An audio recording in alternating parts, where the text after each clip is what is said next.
তিনি বললেন, প্রশ্ন কে করবে? একজন দেখিয়ে দিলেন, ওই যে মঞ্চে যে বসে আছেন উনি প্রশ্ন করবে।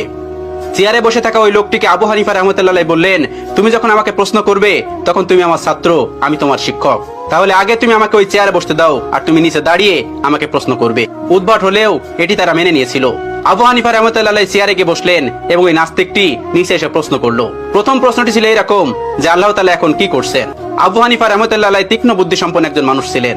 আল্লাহ তাআলা তাকে অনেক হিকমত দিয়েছিলেন, অনেক জ্ঞান দিয়েছিলেন। তিনি উত্তর দিলেন, আল্লাহ তাআলা এই মুহূর্তে তোমার মতো বেকুবকে চেয়ার থেকে নামিয়ে আমাকে চেয়ারে বসিয়ে দিয়েছেন।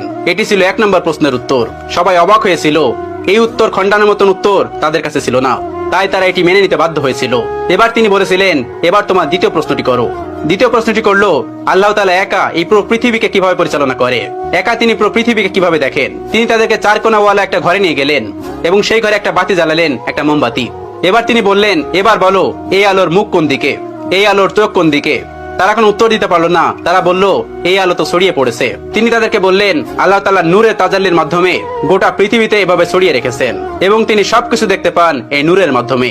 এই প্রশ্নের উত্তর নাস্তিকদের কাছে ছিল না, তারাও এটি মেনে নিয়েছিল।